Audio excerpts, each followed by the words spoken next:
So these guys coming into this, there's no reason you would say they're shaken. But I've seen, Aleksib sitting in the lobby on his own. He's a kid. He's 22 years of age. If you think being dropped from a team in a major isn't going to affect him at all, you're trying to tell me a lie that just isn't true. All that stands in their way is Alu coming up into the heaven position, looking to get his first peek. He will be denied. Even if this is the last time that we get to see you wear this jersey, you have gained fans for the rest of your career. Thanks to everyone here. Thank you. When I joined OG the first time, I had to lead in English. I had to understand other cultures and personalities. Aleksi still thinks he's in the bomb site. Yep. He's just now finding out that the bomb site's clear. So he's like, oh God, he's actually gotten away. It's over. One step closer to getting pushed off the cliff. Sure. Aleksi looking to swing, flash forward, spray is all over the place. Oh no, Aleksi! What kind of career is that for Aleksib? Like 6 months and G2 kicked, 6 months and NIP kicked. Aleksi's out. Imagine Simple playing with Aleksib on Na'Vi. Can you envision that? I just have so many bad feelings about this, and I just hope I'm wrong. Obviously, it kind of hurts that a lot of people might be saying that I don't deserve it. Every single time you go into HL TV, Aleksib is the problem. Aleksib is losing the game. No, it doesn't happen like that. The perfect spot to give Na'Vi that 14th. Aleksib mows down 2. Aleksi's looking to give a haircut out before the retake begins. He's got 2 of them. Oh, my lord! Oh, the last person you'd expect on Na'Vi to deliver that. That is disgusting. Alright, so before we get into today's video, I would just like to remind you all to please like the video, subscribe to the channel, and turn on notifications. That way you're up to date with all of our content. And while you're at it, have a look at our merch over at shop.thescore.com. We just released some cool new threads, so please check them out. Now, let's talk about Aleksib. Aleksi started his CSGO career in Finland back in 2015, but didn't really make much of a mark until serving his second stint on ENCE in 2018. At that point, ENCE were something of a joke in the community. When we first started with Counter-Strike, right, we wanted to bring Finland back on the major level, right? Honestly, Finnish Counter-Strike used to be a big thing, but then was just absent for like a decade. ENCE were a long struggling team that, despite being Finland's premier CS roster, were also never major contenders. In fact, they never even qualified for a major. The team desperately needed a change, so they revamped their lineup and named Aleksi as their new in-game leader. And thanks in large part to his efforts, ENCE did a complete 180, and a bunch of seemingly random players thrown together turned into a veritable powerhouse. Alu, I think he's starting to flank. He's been heard by Device, but that thins the numbers on the B bomb site. Is this how it ends, Dan? Zipex versus 2. Championship point for ENCE. 12 seconds to collect the bomb. We've got Aleksib by oil, and that's it. ENCE are your champions. They've 2-0 the Astralis in Madrid. You don't want to be that player, but Alu's finding that confidence. Oh, he manages to hit it as well. Can he get the follow-up? It might not matter. It's a 5-on-3 with 30 seconds remaining. I think they might have done it. Zeus and Simple with it all to do here. And not even the best can save them. It's a 1-on-5 for Zeus. The Finns, the kings of candidates. I don't know what we just did, but we just beat Na'Vi 2-1. Feels great. I think Aleksi reminds me a little bit of a young Glaive, even when he joined ENCE, he had a lot of success. Came up through the ranks, was like a modern IGL in some sort of way. He could actually kill people that was not really the norm back then. So I think he was kind of unique. Aleksib helped take ENCE to their first major and made the team a household name among CSGO fans. After a feat like this, you think that Aleksi's spot on ENCE would be rock solid. The team was doing incredibly well and fans loved him. They just caught us off guard by flanking us. On 3 consecutive maps though, you let them get away with that. Yeah, but we still won.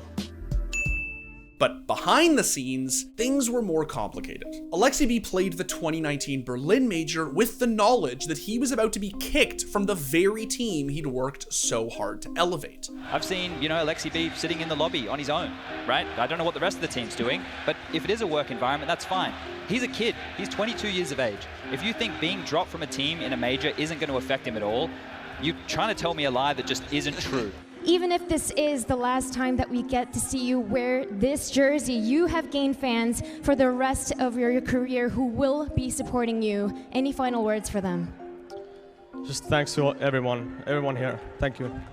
Aleksi was devastated, but his recent out-of-nowhere success hadn't gone unnoticed. OG were all too happy to scoop him up when they entered CSGO at the end of the year. But his time on his new team was not nearly as fruitful as it had been on ENCE. Aleksi spent just over 2 years leading OG through a mire of middling results before being benched partway through 2021 and finally kicked before the end of the year. At this point, it seemed like Aleksi's success on ENCE may very well have been a flash in the pan. He led that team to one incredible high and was never able to replicate it again. But, shocking everyone, there was one team who wanted Aleksi, G2. For years, G2 had become famous in Counter-Strike for putting together super teams and having virtually nothing to show for it. The organization went through roster swap after roster swap, looking for the perfect combination of players that could unlock their potential. It seemed like the team had an IGL issue, that G2's massive firepower needed a general to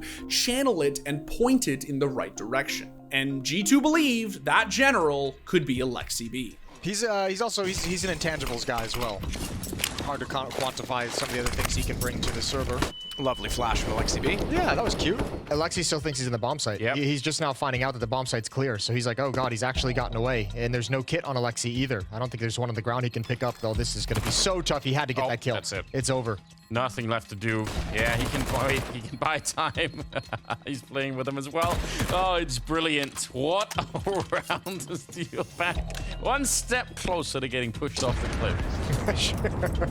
Unfortunately, G2 never really gave Aleksi that chance. He was out of the team just 5 months after joining with not a whole lot to show for it. At this point, it did sort of seem as if Aleksi may have just gotten lucky once and wasn't really cut out for Tier 1 CSGO. But then, Ninjas in Pajamas gave him a shot. NiP was another roster in the middle of a tumultuous shuffle that was supposed to take them to the top. The org signed Device, one of the greatest CSGO players of all time. Unfortunately, Device didn't end up playing very much for personal reasons, leaving Aleksi to bear the brunt of the team's failures for about 7 months. Nades down, GXX watching with rig on.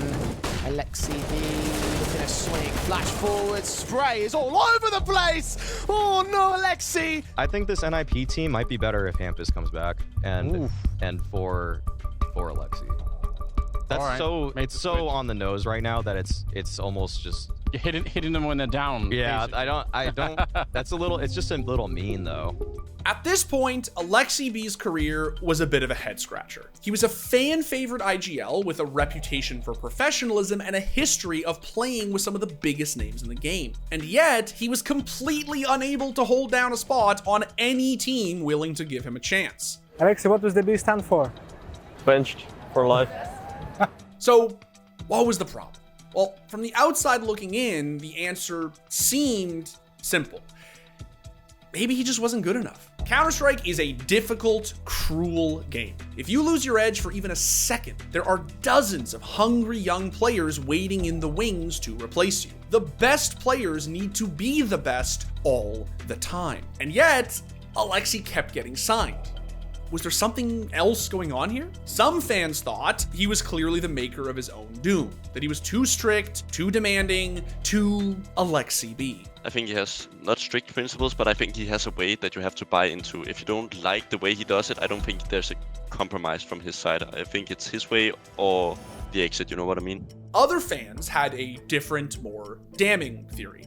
They believed that he just wasn't all that good and that his success with ENCE was just a great meta read at a great time. See, ENCE's golden era and Aleksi's crowning career achievement just so happened to coincide with the AUG meta in CSGO. HE doesn't do much damage, can the bullets find much more? He gets one, it's still a 3-on-3 here. Good trade back in. Aleksi's behind, Simple's gone.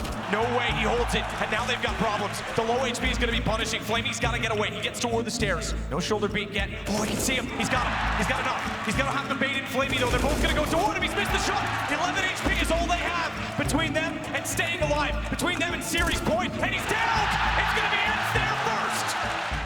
You see, for a little while, the AUG, one of the least beloved noob-friendly weapons in Counter-Strike, had made its way into the upper echelons of competition. And Aleksi was one of the first IGLs to get his roster to start abusing it. But once the gun got nerfed, things did sort of go downhill. Aleksi B's got to be so frustrated that they can't get off of this. That's through the corner of the pillar as well. It's always kind of sticky to make to say this kind of thing when the kills and the trades happen so fast. But that was a 2-on-5. Yeah, you do make a good point. Now they're rushing down the middle with USPs, and they are going to get destroyed.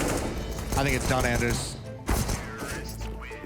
I am worried for ENCE at this point. And time is running out very quickly. Sergey will pick up the one, but Alex with a headshot, and that's going to be a 16-9. It raises some question marks about what the second half of the year is going to be like for this team. It changes the story. They need to get back to that Katowice level performance that we know the Finns are capable of, but either way.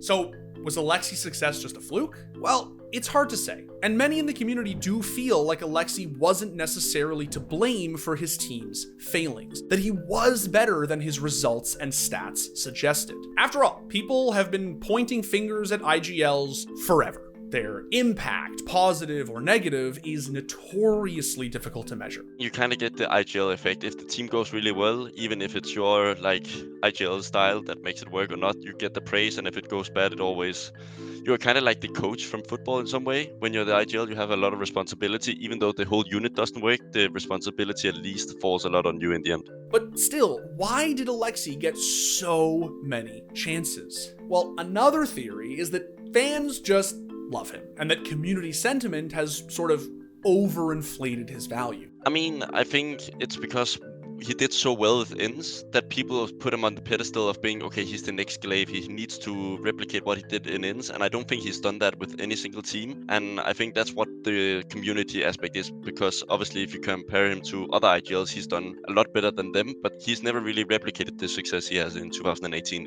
Aleksi was kind of, in this sense, the glue there, that everything worked outside or atmosphere wise. This point was overlooked a lot, to making this change, and then bit by bit everything started to fall apart more and more. Yeah, Aleksi was doing better than the numbers would suggest. Aleksi was being given hard to manage rosters, some full of untested, unknown players that he was expected to magically turn into superstars overnight. He didn't quite do that, but he did help. Arguably, the only team where Aleksi wasn't really able to move the needle one way or another was G2, a team that was already home to several strong personalities, most notably superstar rifler Nico, who, playfully or otherwise, already had a bit of a reputation for causing roster issues. But here's the kicker. After both G2 and NIP were in Aleksi B's rearview mirror, rumors began to swirl about him teaming up with another headstrong CS virtuoso, the GOAT himself, Simple,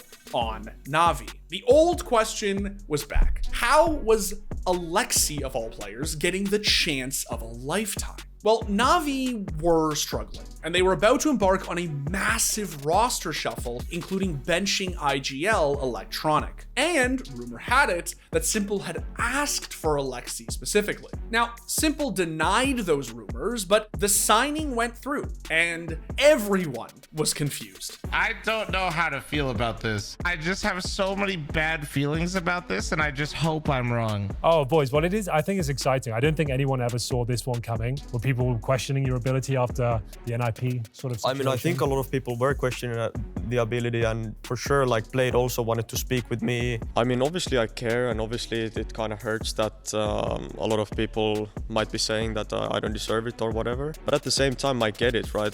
It's not, on paper, it doesn't look pretty.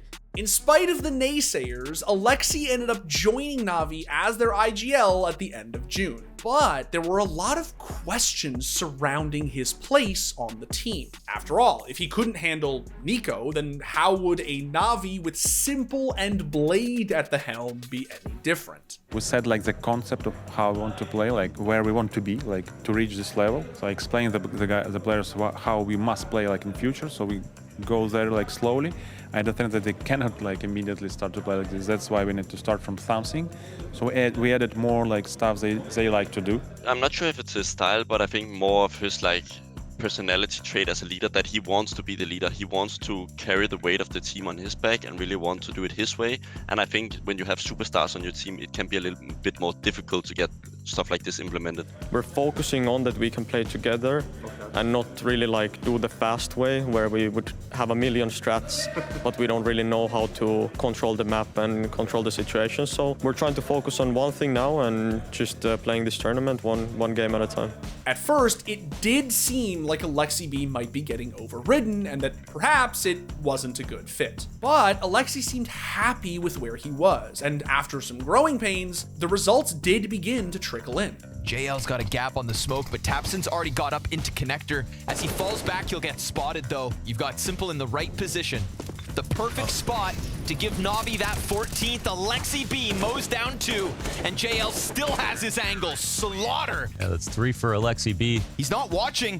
JKS has found him, but in between the 2 remaining T's is Simple, and he catches Nico. Desert Eagle. Oh, no way. This is still losable. This is the hardest bomb site to retake, even in a 2v4. Aleksi's looking to give a haircut out before the retake begins. He's got 2 of them. Oh, my lord. The last person you'd expect on Navi to deliver that. That is disgusting. But even more importantly, the chemistry on the team was palpable. What's it like for you coming up under Aleksib now leading the way? It's great. It's nice to listen to him, and I'm just trusting his calls 100%. Yeah, I believe a lot. I mean, he's so calm and smart guy. He's outplaying opponents really nice. Tell him what you really feel. Screw Aleksib haters. Every single time you go into HLTV, Aleksib is the problem. Aleksib is losing the game. No, it doesn't happen like that. Aleksi was dug in with Navi, and they genuinely seemed happy to have him. His career looked like finally it might have stabilized. Okay, you see this white teddy bear with a purple skull and black bunny ears? Yeah. I think that's you. Because you look angry from the outside, but you're really soft on the inside. This guy. What no one could have predicted, though, was that CSGO's GOAT and Navi's brightest star, Simple, would decide to step away from competition right as Aleksib was finally getting comfortable in his new position. Simple's break effectively puts Aleksi's career right back where it's been for the past 3 years, in complete and utter disarray, with giant question marks looming over what might be his last chance to make it in top-tier CS. Is Aleksib just a bad IGL who's been able to ride the coattails of his one-time success? Or is he simply cursed with the worst luck in Counter-Strike history when it comes to joining the right team at the wrong time? You gonna be sticking around? Yeah, more than 6 months, hopefully. We'll have to see if this new, simple-less Navi will be yet another one of a long string of orgs that Aleksi just couldn't crack. Or if he'll be up for the challenge this time, and all of his failing upwards was just leading him to this very moment. In the end, it's been a rough road for me for the past 1.5 years, but I'm trying my best to make it work in Navi. I like Aleksi, man. You can put that on the end board. I like Aleksi. I've always liked Aleksi. I think with G2 and with Nip, I think this guy was dealt a bad hand. I don't know what they expected him to do in 5 months. I think he's cursed, man. I think he's cursed. I don't know.